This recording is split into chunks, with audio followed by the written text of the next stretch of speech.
Hello दोस्तों, मैं आप सभी का स्वागत करता हूं आपके अपने हिंदी स्टेनो चैनल में। दोस्तों, आप हमारा टेलीग्राम ग्रुप ज्वाइन कर लीजिए, जिसमें आपको रोज़ाना की मैटर की पीडीएफ आसानी से मिल जाएगी, जिसका लिंक डिस्क्रिप्शन में दिया हुआ है। तो अब डिक्टेशन स्टार्ट करते हैं। डिक्टेशन स्टार्ट होगी 5 सेकंड बाद।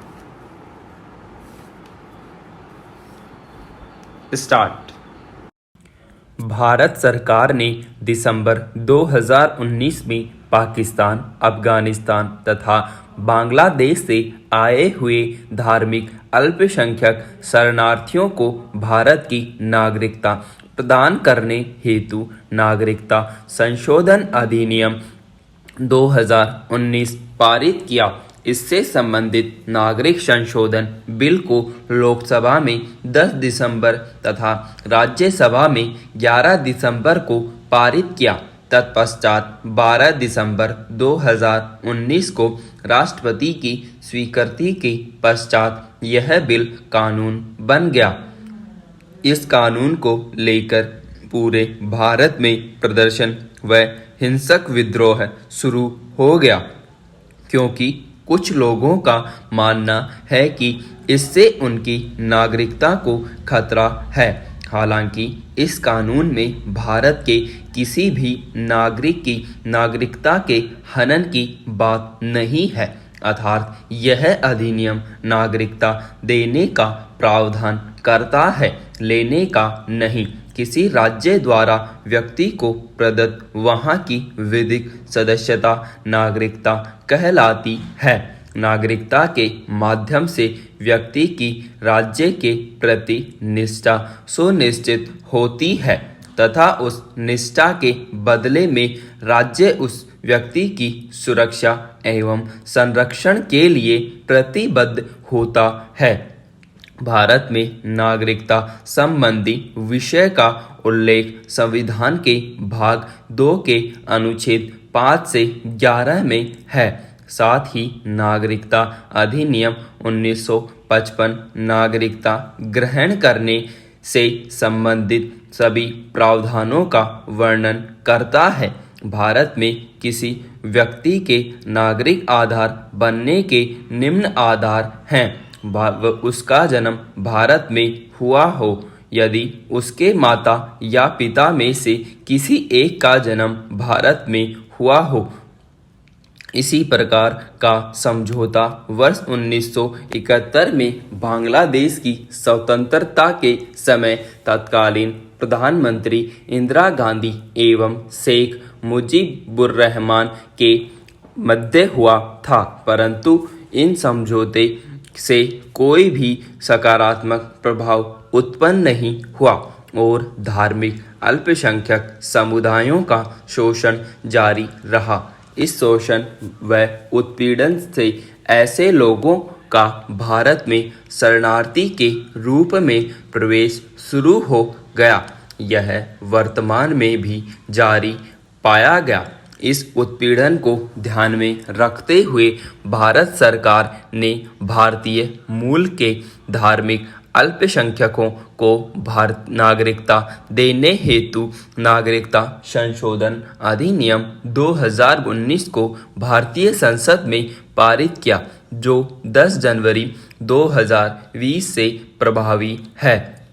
नागरिकता संशोधन अधिनियम 2019 को नागरिकता अधिनियम 1955 में संशोधन करने के लिए लाया गया है। इस अधिनियम के अंतर्गत 31 दिसंबर 2014 तक धर्म के आधार पर प्रताड़ना के चलते पाकिस्तान, बांग्लादेश और अफगानिस्तान से आए हिंदू, सिख, बौद्ध, जैन, फारसी और ईसाई धर्म के अनुयायियों को अवैध घुसपैठिया नहीं माना जाएगा, बल्कि उन्हें भारतीय नागरिकता प्रदान की जाएगी। इस अधिनियम की विशेष बात यह है कि इस अधिनियम में मुसलमान शरणार्थियों को नागरिकता प्रदान नहीं की जा सकेगी। इसके पीछे यह कारण दिया गया है कि उक्त तीनों देश इस्लामी देश है और मुस्लिम वहाँ बहुसंख्यक है। पहले किसी व्यक्ति को भारत की नागरिकता प्राप्त करने के लिए कम से कम 11 वर्ष तक यहाँ रहना अनिवार्य था। इस नियम को आसान बनाकर नागरिकता प्राप्त करने की अवधि को 1 वर्ष से लेकर 6 वर्ष किया गया है। अर्थात इन 3 देशों के 6 धर्मों को मानने वाले लोगों को बीते 1 से 6 वर्षों में भारत आकर बसने पर भारतीय नागरिकता मिल सकेगी। इस अधिनियम में नागरिकता अधिनियम या किसी भी अन्य कानूनों के उल्लंघन के मामले में सरकार को भारत के विदेशी नागरिकता कार्ड धारकों के पंजीकरण को रद्द करने का भी प्रावधान किया गया है। इस अधिनियम के अनुसार सरकार अब किसी भी उल्लंघन की स्थिति में पंजीकरण को रद्द कर सकती है।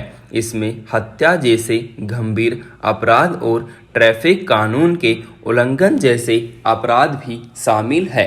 नागरिकता संशोधन अधिनियम 2019 भेदभाव और धार्मिक उत्पीड़न का सामना करने वाले प्रवासियों को राहत प्रदान करेगा। अब ये प्रवासी भी भारतीय नागरिकता प्राप्त कर गरिमापूर्ण जीवन जी सकेंगे। वैसे भी प्रत्येक व्यक्ति को सम्मानपूर्ण व गरिमापूर्ण जीवन जीने का नैसर्गिक अधिकार है। नागरिकता अधिनियम 1955 के अंतर्गत 6 अल्पसंख्यक समुदायों सहित भारतीय मूल के कई लोग भी नागरिकता पाने में असफल रहते थे। इस नए अधिनियम से उन्हें राहत मिलेगी। देशीयकरण की लंबी प्रक्रिया से इन 3 देशों के 6 अल्पसंख्यक समुदायों को अवैध प्रवासी माना जाता था और भारतीय नागरिकों को मिलने वाले लाभों से उन्हें वंचित रहना पड़ता था।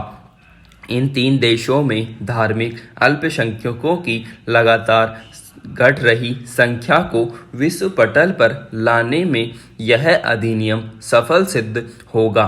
इस अधिनियम में नागरिकता देने का प्रावधान है, नागरिकता छीनने का नहीं। सरकार का कहना है कि नागरिकता संशोधन अधिनियम भारतीय नागरिकों से किसी भी प्रकार का भेदभाव नहीं करता है। सभी भारतीय नागरिकों को मूल अधिकार प्राप्त हैं, जिनका आश्वासन भारतीय संविधान ने दिया है। इस अधिनियम में इन 3 देशों के धार्मिक अल्पसंख्यक समुदाय को शामिल किया गया है, जिन्हें यहाँ काफ़ी प्रताड़ित किया गया है। अतः इन्हें भारत की नागरिकता प्रदान करना भारत का नैतिक दायित्व है। इस अधिनियम के अंतर्गत तुरंत नागरिकता देने की बात नहीं की गई है, अर्थात इन धर्मों के प्रवासियों को नागरिक बनने के लिए निर्धारित समय भारत में व्यतीत करना पड़ेगा। इसके बाद जिला प्रशासन द्वारा आवेदक की पृष्ठभूमि की पूरी जांच के पश्चात ही उसे नागरिकता प्रदान की जाएगी। यद्यपि पूर्वोत्तर भारत में इसको लेकर असंतोष काफ़ी ज़्यादा है, लेकिन यह कानून केवल पूर्वोत्तर भारत में ही नहीं बल्कि पूरे भारत में लागू किया गया है। साथ ही भारत सरकार ने असम समझौते की धारा 6 की वस्तु स्थिति का परीक्षण करने के लिए एक उच्च स्तरीय समिति का गठन भी किया है। कहने का तात्पर्य है कि इस कानून के माध्यम से पूर्वोत्तर राज्यों के साथ अन्याय नहीं किया जा रहा है। नागरिकता संशोधन अधिनियम 2019 का जिन्होंने विरोध किया है, उनके अनुसार यह संविधान की मूल भावना का उल्लंघन करता है।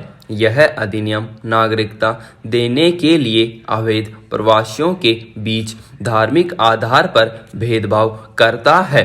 संविधान के अनुच्छेद 14 के अनुसार सभी व्यक्तियों को समानता का अधिकार प्रदान किया गया है। इसके विपक्ष में यह भी कहा गया है कि इस अधिनियम में जिन धर्मों को शामिल किया गया है उसके अतिरिक्त भी कई ऐसे धार्मिक समुदाय हैं जिनका इन देशों में शोषण व उत्पीड़न हो रहा है।